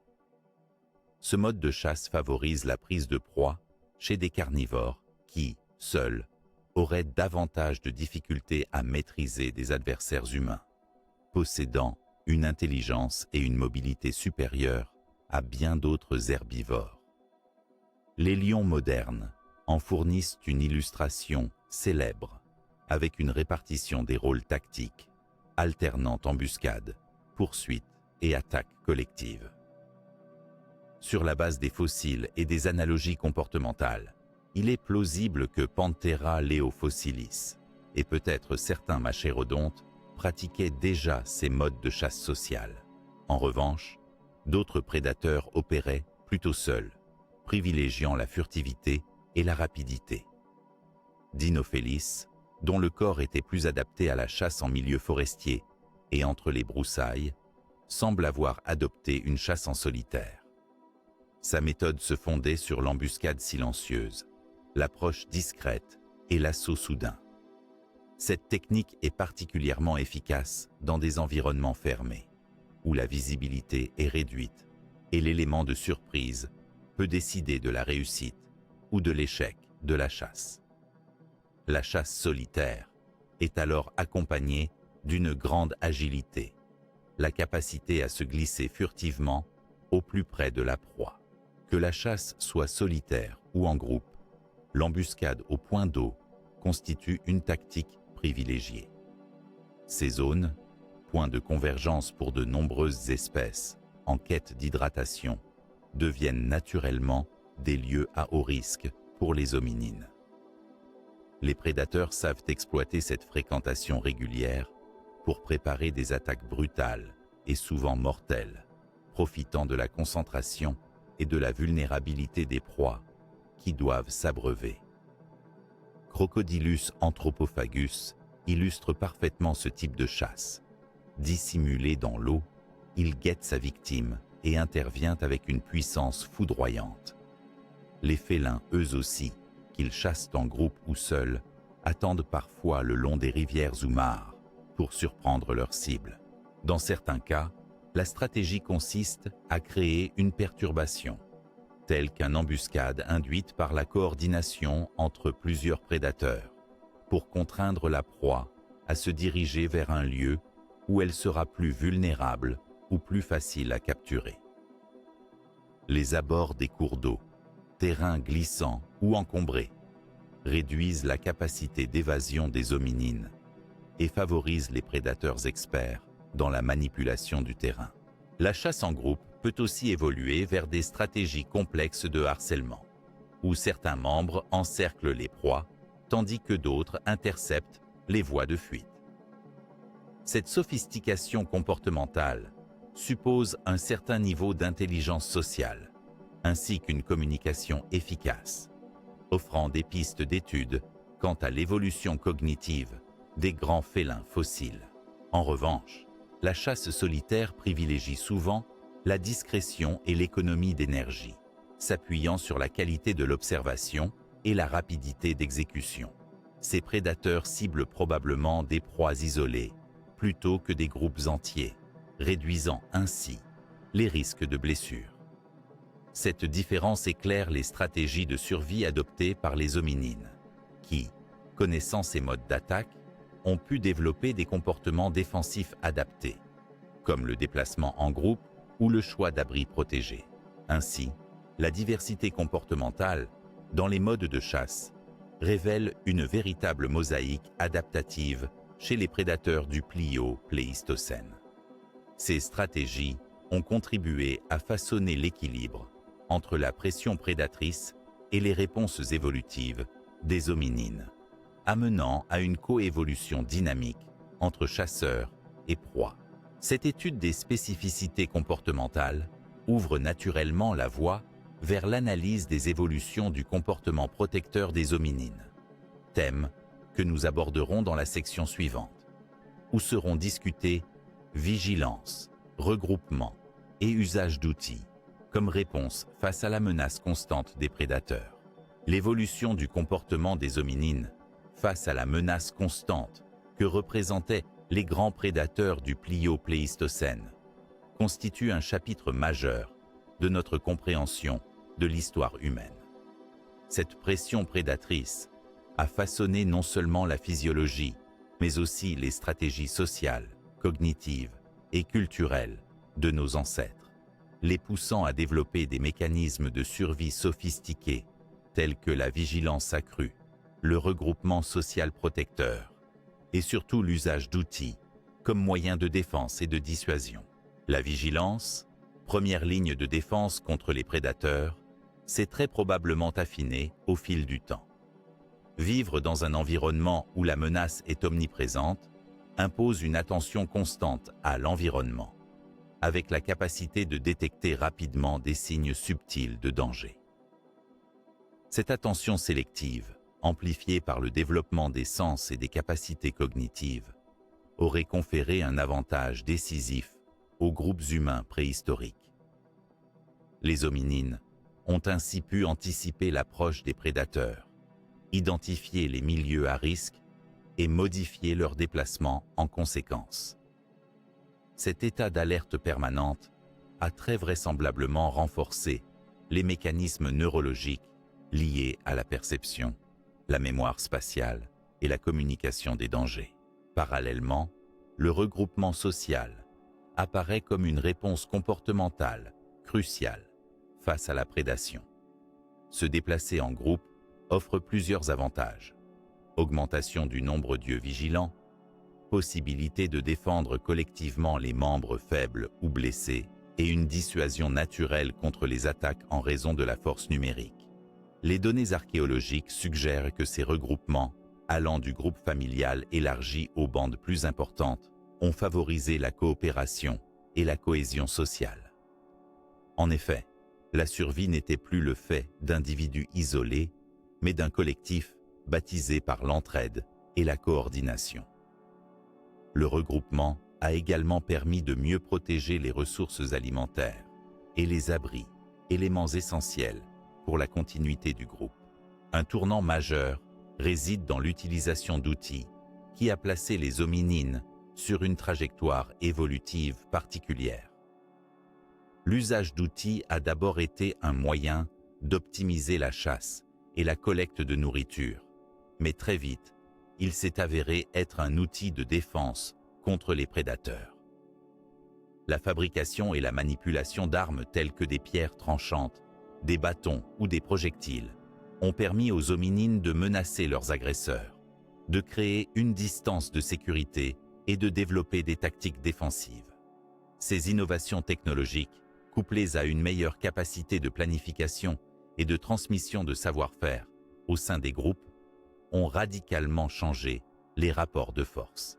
De plus, des preuves archéologiques montrent que certains hominines pouvaient employer le feu comme moyen de protection. La capacité à allumer et contrôler le feu, notamment dans des grottes ou des campements, a non seulement offert une lumière et une chaleur précieuses, mais a également constitué une barrière contre les carnivores nocturnes, réduisant le risque d'attaque. L'évolution du comportement humain face à cette menace s'inscrit donc dans une spirale d'adaptation continue, mêlant des réponses immédiates, vigilance accrue, défense collective et des innovations à long terme, usage d'outils sophistiqués et gestion du feu. Ces éléments ont contribué à créer un fossé progressif entre hominines et autres espèces animales, repositionnant les premiers humains non seulement en tant que proie potentielle, mais aussi en tant qu'organismes capables de s'imposer face à leurs prédateurs. Enfin, il ne faut pas négliger l'impact psychologique de la menace. La peur des prédateurs a sans doute encouragé le développement de comportements ritualisés, de croyances ou d'organisations sociales complexes, visant à contrôler l'environnement et à atténuer cette peur, jetant ainsi les bases culturelles de l'évolution humaine. Dans la section suivante, nous étudierons en détail les interactions entre hominines et grands félins éteints, en nous appuyant sur les fossiles, les outils, les blessures observées et les stratégies de fuite déployées lors des agressions. Plongeons désormais au cœur d'un des aspects les plus fascinants et documentés des relations entre hominines et leurs prédateurs, les interactions entre ces derniers et les grands félins éteints du Plio-Pléistocène. Ces félins, puissants et souvent redoutables, ont laissé non seulement des traces physiques sur les ossements humains fossilisés, mais également une empreinte indélébile dans la dynamique évolutive de nos ancêtres, façonnant leur comportement, leurs réactions et leurs outils. Les grands félins éteints comprennent notamment des espèces telles que Panthera leofossilis, Dinophélis et Machairodus, chacune présentant des caractéristiques morphologiques, écologiques et comportementales distinctes. Ces félins étaient des chasseurs spécialisés, adaptés à des stratégies variées, de la chasse en embuscade dans des milieux boisés à la poursuite puissante dans des espaces ouverts. Les preuves fossiles sont parmi les témoignages les plus directs de ces affrontements. Sur les ossements d'hominines, on retrouve fréquemment des marques de morsures et de griffures caractéristiques. Ces traces diffèrent selon la nature du prédateur. Par exemple, les canines longues et effilées des tigres à dents de sabre, comme Machairodus, laissent souvent des perforations profondes et larges, tandis que les félins plus petits et agiles, tels que Dinophélis, produisent des marques plus fines et rapprochées, témoignant d'une approche différente de la mise à mort. Ces morsures sont souvent localisées au niveau des membres inférieurs, suggérant une stratégie visant à immobiliser la proie en ciblant ses moyens de fuite. Par ailleurs, l'analyse minutieuse de certains fossiles révèle aussi des traces de guérison autour des blessures infligées, démontrant que certains hominines ont survécu à ces attaques, malgré la gravité des blessures subies. Cela atteste d'une résilience remarquable et d'un comportement social protecteur, peut-être reposant sur l'aide ou le soin par d'autres membres du groupe. Sur le plan culturel, les outils retrouvés sur les mêmes sites attestent d'une véritable évolution dans la défense contre ces prédateurs. Les premiers silex et outils tranchants n'étaient pas seulement utilisés pour la chasse et la préparation de nourriture, mais aussi probablement comme moyen de dissuasion et de protection. La fabrication d'armes primitives, comme des pierres aiguisées ou des bâtons pointus, pourrait avoir profondément modifié les interactions entre hominines et félins, passant d'une proie passive potentielle à un adversaire capable de résistance et d'attaque. Les stratégies de fuite, quant à elles, sont également mises en lumière par ces recherches. Il est probable que les hominines, conscients des risques liés à la présence des félins, aient développé des comportements d'évitement sophistiqués, privilégiant les zones à couvert, les déplacements en groupe, ou encore l'usage d'abris naturels tels que les grottes. Les sites archéologiques montrent souvent une concentration d'ossements dans des zones protégées, suggérant une nette préférence pour ces refuges, essentiels à la survie. L'observation de la dimension sociale des grands félins disparus, certains pouvant chasser en groupe et d'autres en solitaire, enrichit la complexité de ces interactions. La pression exercée par ces prédateurs a très probablement accéléré l'évolution de tactiques défensives humaines, parmi lesquelles la collaboration, la répartition des rôles au sein du groupe et le développement de signaux d'alerte, prémices des systèmes de communication plus élaborés. En conclusion, l'étude des interactions entre hominines et grands félins disparus révèle une relation antagoniste mais dynamique, où le danger passé a été un moteur crucial d'adaptation comportementale, cognitive et culturelle. Ces confrontations ont laissé des traces indélébiles dans le matériel fossile et livrent une histoire vibrante de lutte, d'ingéniosité et de survie, ouvrant une fenêtre fascinante sur la coévolution entre les premiers humains et leurs prédateurs. La voie est ainsi ouverte pour aborder les risques spécifiques encourus par Homo erectus, à travers des approches quantitatives sur la fréquence des attaques, thématique que nous développerons dans la section suivante, afin de mieux comprendre comment ces pressions ont pu influencer durablement la trajectoire évolutive humaine. Abordons désormais une dimension cruciale pour comprendre l'impact réel des prédateurs sur l'évolution humaine. L'étude quantitative des risques et de la mortalité chez Homo erectus liés aux attaques de carnivores. Homo erectus, apparu il y a environ 1,9 million d'années, est l'un des premiers hominines à posséder des caractéristiques physiques et comportementales avancées. Mais il évoluait dans un environnement extrêmement hostile, où il était confronté à une pression prédatrice intense. La fréquence des attaques, leur gravité et leurs conséquences sur la survie représentent des paramètres essentiels pour évaluer la vulnérabilité et les adaptations de cette espèce. Pour approcher cette problématique, les scientifiques combinent plusieurs méthodes. L'analyse des sites fossiles permet d'évaluer la proportion d'ossements d'Homo erectus présentant des traces de morsures, de fractures traumatiques ou d'autres stigmates compatibles avec des agressions de prédateurs.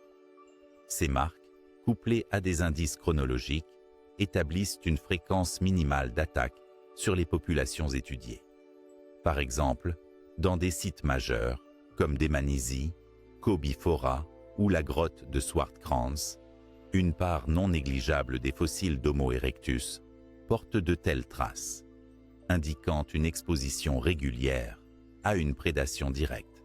Par ailleurs, des études taphonomiques incluent l'examen des accumulations osseuses pour discerner si les hominines sont principalement victimes de chasse directe ou s'ils deviennent proies opportunistes, notamment dans des scénarios de charognage.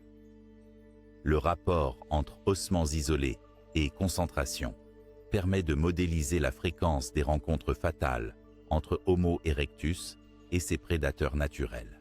Les approches quantitatives intègrent aussi des modèles démographiques, utilisant des données extrapolées sur la taille des populations d'Homo erectus, leur taux de reproduction et de mortalité naturelle, auxquels s'ajoute la surmortalité due aux attaques prédatrices.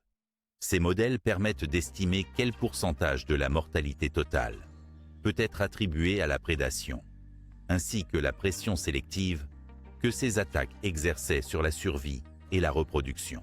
Les simulations d'écosystèmes du Pliocène intègrent une multiplicité de variables: densité de population des carnivores, présence et densité des hominines, conditions environnementales et disponibilité des ressources.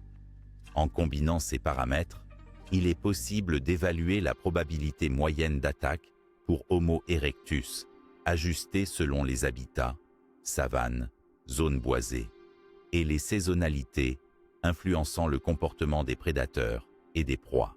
Un autre facteur étudié est l'âge des victimes. Les données montrent une prédation accrue sur les individus jeunes, âgés ou blessés, ce qui traduit une sélectivité des prédateurs visant des proies plus faciles. Toutefois, les attaques sur adultes ne sont pas rares, surtout dans des contextes de compétition alimentaire ou de territoire. Cette répartition du risque au sein de la population a des implications directes sur la dynamique sociale et reproductrice d'Homo erectus. Enfin, ces approches quantitatives renforcent les hypothèses concernant l'évolution de comportements adaptatifs, tels que le regroupement social, l'amélioration des outils défensifs ou l'occupation de refuges sécurisés, réponse directe à une pression prédatrice importante et continue. En résumé, les risques et la mortalité liés aux attaques de prédateurs chez Homo erectus étaient certainement élevés. Leur fréquence, bien que variable selon les régions et les époques, constituaient une part significative du taux de mortalité globale.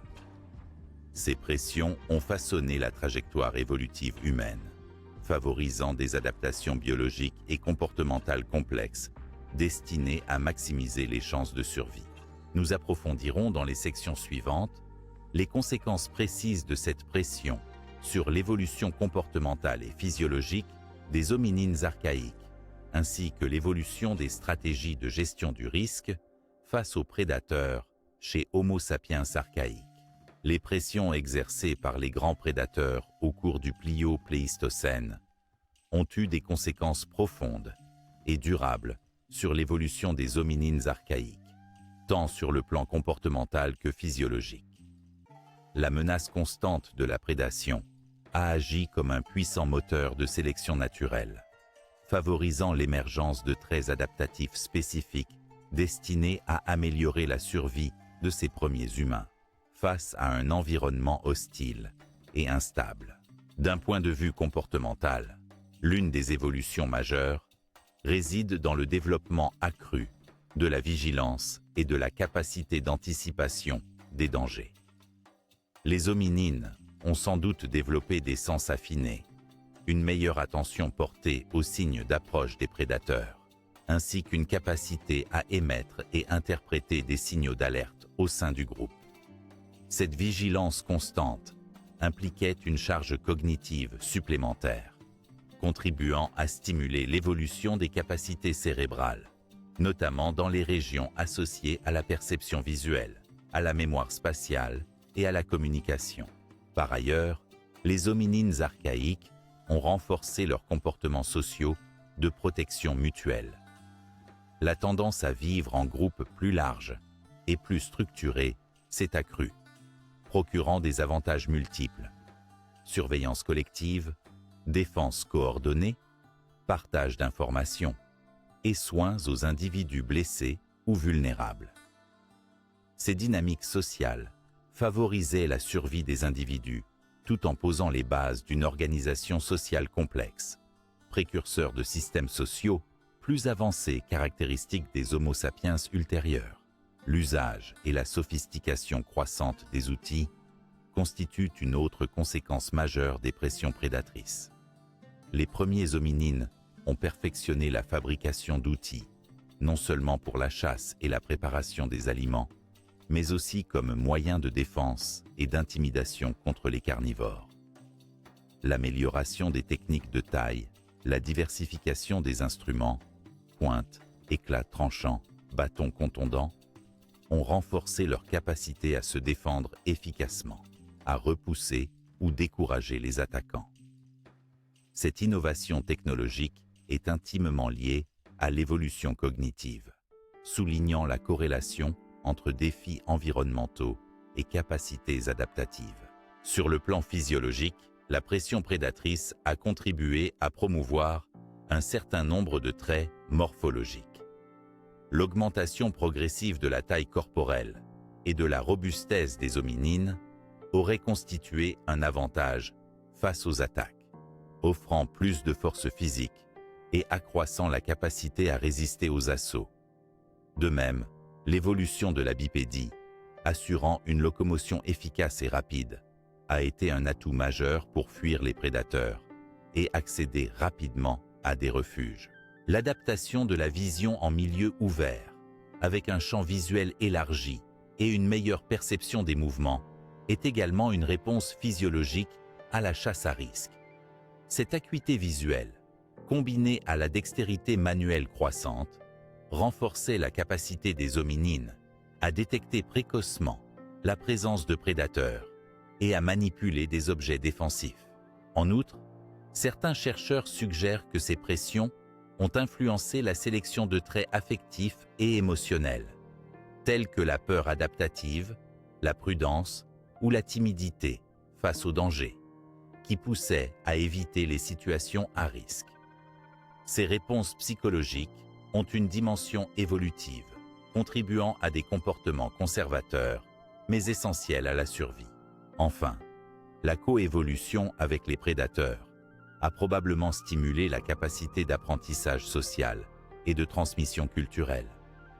Les hominines qui transmettaient efficacement les connaissances relatives aux dangers, aux stratégies d'évitement, ainsi qu'aux techniques de défense, voyaient leurs chances de survie se multiplier.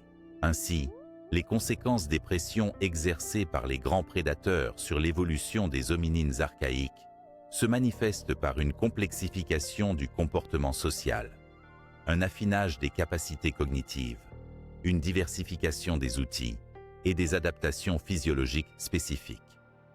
Cette dynamique a posé les jalons de la transformation progressive de nos ancêtres vers des formes humaines plus avancées, capables de s'imposer durablement face aux défis d'un monde sauvage. La section suivante s'intéressera à la manière dont Homo sapiens archaïque a poursuivi ou rompu avec ces mécanismes, notamment dans la gestion du risque face aux prédateurs, ouvrant ainsi de nouvelles perspectives sur l'évolution plus récente de notre espèce. À mesure que l'histoire évolutive avance vers des temps plus récents, la présence d'Homo sapiens archaïque marque un tournant majeur dans la gestion du risque face aux prédateurs. Mais la question centrale demeure. Cette gestion représente-t-elle une continuité des stratégies héritées des hominines archaïques ou bien une rupture radicale dans les comportements et adaptations? Homo sapiens archaïque, apparu il y a environ 300 000 ans, présente des caractéristiques anatomiques qui combinent des traits archaïques et modernes.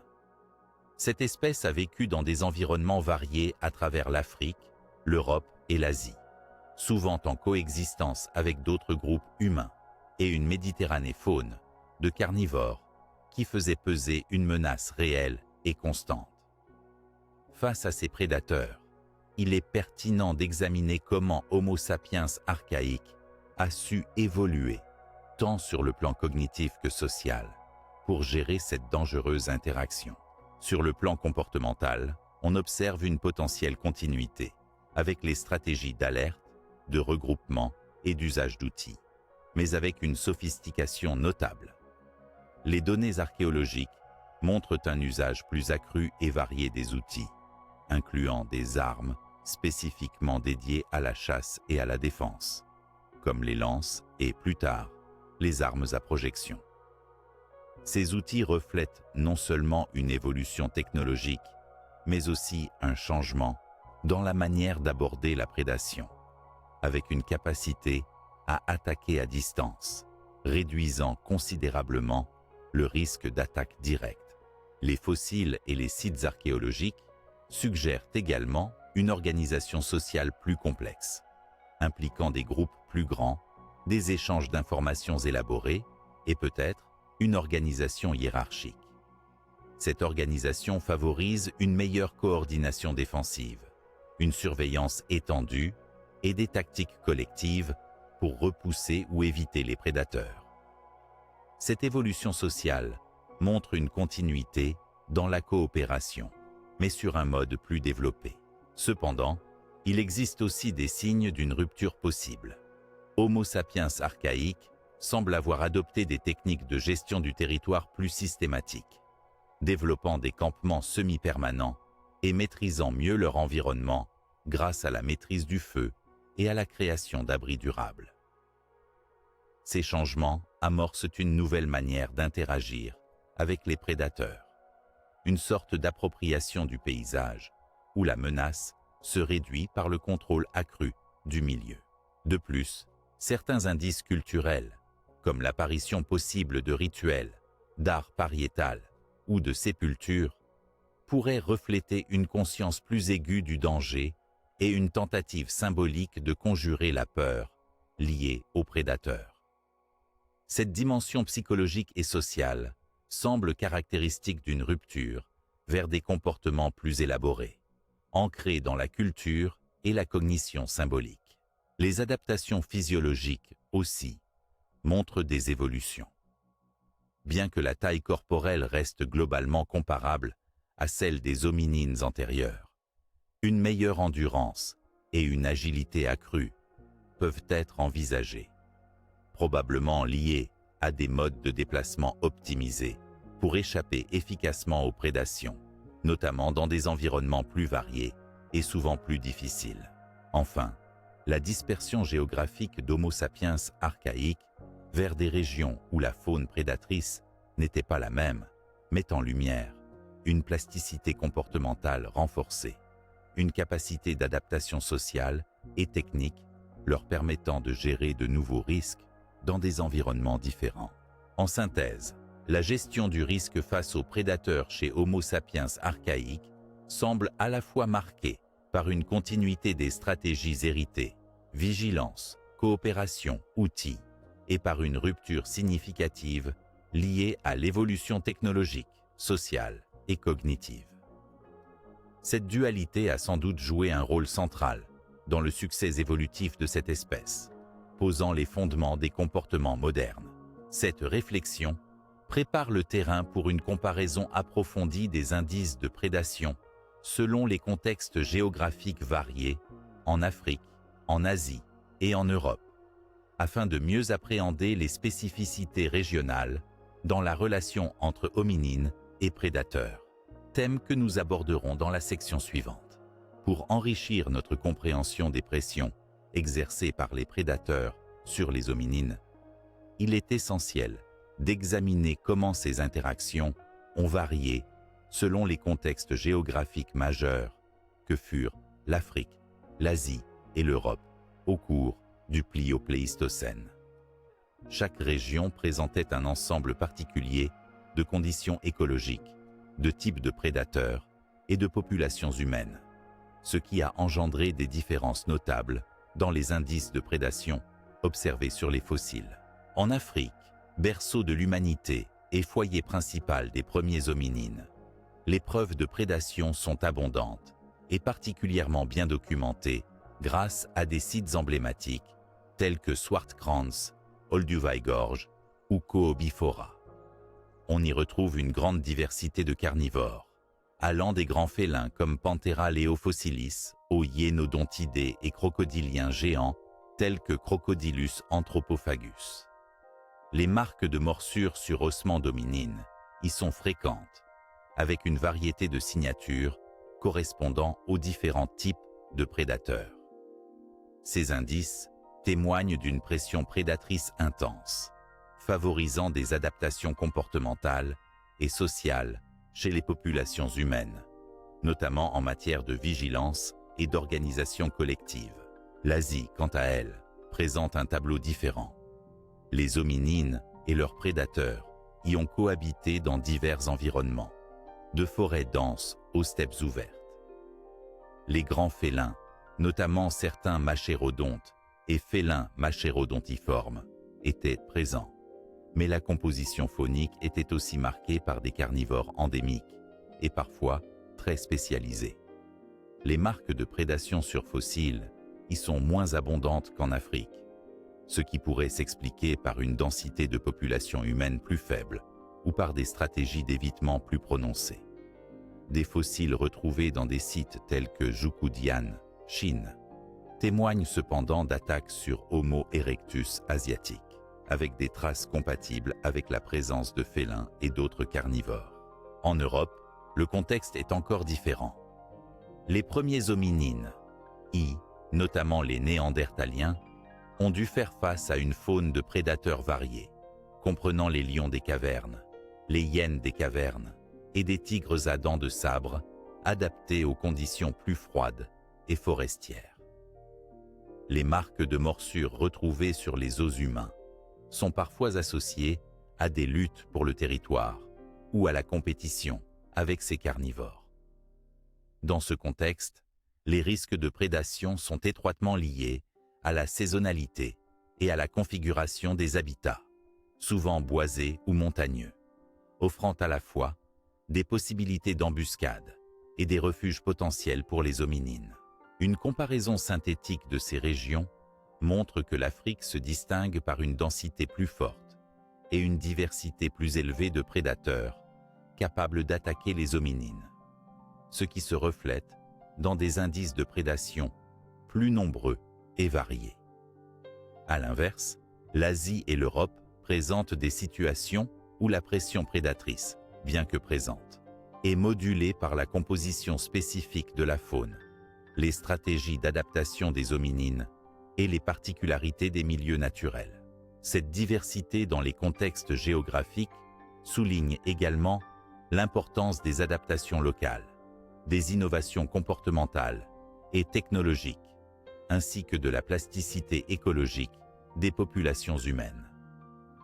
L'étude comparative des indices de prédation permet ainsi de mieux cerner le rôle des environnements dans l'évolution des relations hominines-prédateurs et leur influence sur la trajectoire évolutive humaine. Cette analyse ouvre la voie au débat persistant que nous aborderons dans la section suivante, concernant notamment l'attribution précise des traces de morsure, l'identification des prédateurs responsables et l'interprétation des risques réels encourus par nos ancêtres dans ces différents contextes. Au fil des décennies, l'étude des interactions entre hominines et grands prédateurs du Plio-Pléistocène s'est enrichie de nombreuses découvertes, mais elle est également marquée par des débats scientifiques persistants concernant l'attribution exacte des traces fossiles et le rôle précis joué par les différents prédateurs. Ces controverses reflètent la complexité des analyses taphonomiques, la diversité des carnivores contemporains des hominines, ainsi que les multiples interprétations possibles des indices retrouvés. L'un des principaux enjeux réside dans l'identification des traces de morsures et d'autres lésions osseuses. Si certaines marques sont clairement liées à des attaques de carnivores, il est souvent difficile de déterminer avec certitude l'espèce responsable. Par exemple, des stries faites par des dents de félins peuvent parfois être confondues avec celles produites par des hyènes ou d'autres carnivores, notamment lorsque les fossiles sont fragmentaires ou fortement altérés. La superposition des marques, la dégradation liée au processus post-mortem et la variation naturelle des dents chez les prédateurs compliquent encore ces analyses. Par ailleurs, certaines marques peuvent résulter de comportements non liés à la prédation directe, comme le charognage post-mortem, ou des interactions intraspécifiques entre carnivores. Ces phénomènes peuvent donc induire des biais dans la lecture des données et dans l'interprétation des conséquences écologiques pour les hominines. Les carnivores eux-mêmes évoluaient au fil du temps, et certaines espèces très proches pouvaient partager des comportements de chasse similaires. Cela rend délicate la distinction précise entre, par exemple, les dents de Dinophélis et celles de Panthera leofossilis, deux grands félins coexistants dans certains territoires. Les analyses morphométriques avancées et les technologies d'imagerie ont amélioré les diagnostics, mais des incertitudes demeurent. Un autre débat concerne la véritable nature de la relation entre hominines et prédateurs. Étaient-ils surtout des proies régulières ou bien des concurrents et opportunistes? Certains chercheurs proposent que dans certains contextes, les hominines ne seraient pas uniquement victimes, mais aussi adeptes du charognage, entrant en compétition avec les grands carnivores. Cette hypothèse modifie la compréhension des interactions et des risques encourus. Enfin, les méthodes utilisées pour déchiffrer ces traces font également l'objet de discussions. La standardisation des protocoles d'analyse, la comparaison avec des observations modernes, l'intégration de modélisation 3D ou encore les enquêtes expérimentales sur la formation des traces font progresser les connaissances, mais nécessitent encore une validation croisée constante. Ces débats scientifiques témoignent de la richesse et de la complexité du champ d'étude, mais aussi de la nature indirecte et fragmentaire des preuves disponibles. Ils incitent la communauté à une prudence méthodologique et à un dialogue interdisciplinaire nourri entre paléontologues, anthropologues, biologistes et spécialistes du comportement animal. Dans cette quête, ces controverses stimulent l'innovation scientifique et enrichissent notre compréhension des relations ancestrales entre hominines et prédateurs, nous préparant à mieux appréhender leur héritage évolutif tant biologique que culturel, sujet central de notre dernière section.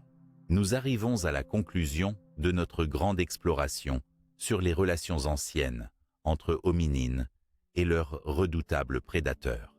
Une relation empreinte de défis, de luttes, mais aussi d'adaptations majeures qui ont laissé un héritage profond et durable, encore perceptible dans notre société contemporaine. Il est fascinant de réfléchir à la manière dont ces interactions, qui ont marqué l'évolution de l'humanité préhistorique, continuent d'influencer nos comportements, nos cultures et même nos récits mythologiques. Dès nos origines, la peur des prédateurs s'est imposée comme une émotion fondamentale et universelle. Il ne s'agit pas là d'un simple instinct archaïque, mais d'une impression profondément ancrée dans le cerveau humain, façonnée par des millions d'années d'exposition à des dangers réels et constants. Cette peur a joué un rôle adaptatif crucial, améliorant la vigilance, la prudence et la capacité à anticiper les risques, autant d'éléments essentiels à la survie. Les réactions de fuite, de regroupement et d'utilisation d'outils défensifs ont été codifiées dans notre biologie et nos comportements sociaux.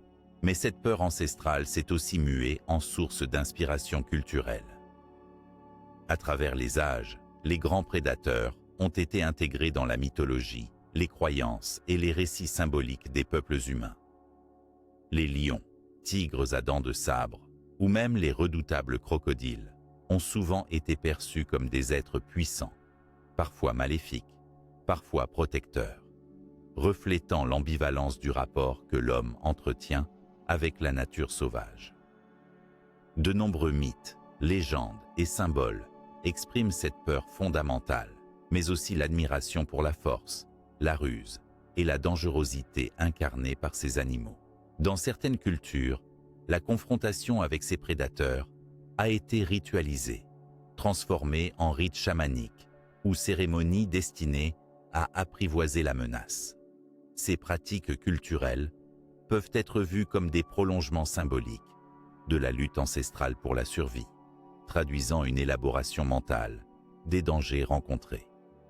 Par ailleurs, cette symbolisation a permis le développement de systèmes culturels complexes, renforçant la cohésion sociale et le sentiment d'appartenance, attributs essentiels dans la gestion communautaire de risques collectifs. D'un point de vue biologique et comportemental, ces interactions ont sans doute laissé des traces dans la physiologie humaine contemporaine.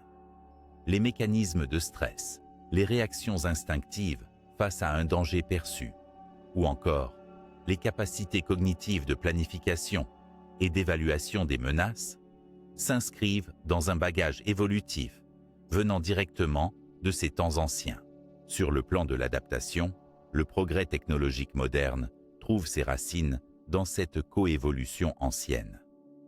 De l'usage primitif des outils de défense aux armes sophistiquées d'aujourd'hui, les humains ont progressivement maîtrisé l'environnement et réduit leur vulnérabilité aux prédateurs, exprimant une capacité d'ingéniosité et d'innovation remarquable, héritée de ces longues luttes. Enfin, la peur contemporaine des prédateurs, bien que parfois irrationnelle ou exagérée, continue d'influencer nos comportements urbains, nos réponses aux dangers potentiels et même les représentations culturelles dans la littérature, le cinéma ou l'art. Cette peur peut être vue comme le reflet persistant d'un héritage biologique et culturel qui a façonné notre espèce à travers des adversités millénaires. En somme, les interactions primitives entre hominines et grands prédateurs constituent une pierre angulaire de notre histoire, un foyer d'adaptation, tant biologique que culturel, qui résonne encore aujourd'hui. La peur, loin d'être un simple vestige, apparaît comme un moteur fondamental de l'évolution humaine, nourrissant mythes, art et sciences, tout en guidant notre rapport au monde naturel. Ce voyage à travers le temps nous rappelle que notre humanité est intimement liée à ces combats anciens. Une histoire où la survie face à la menace a engendré la naissance d'une culture, le développement d'une pensée complexe et l'émergence d'un être capable de transcender ses peurs pour façonner son destin.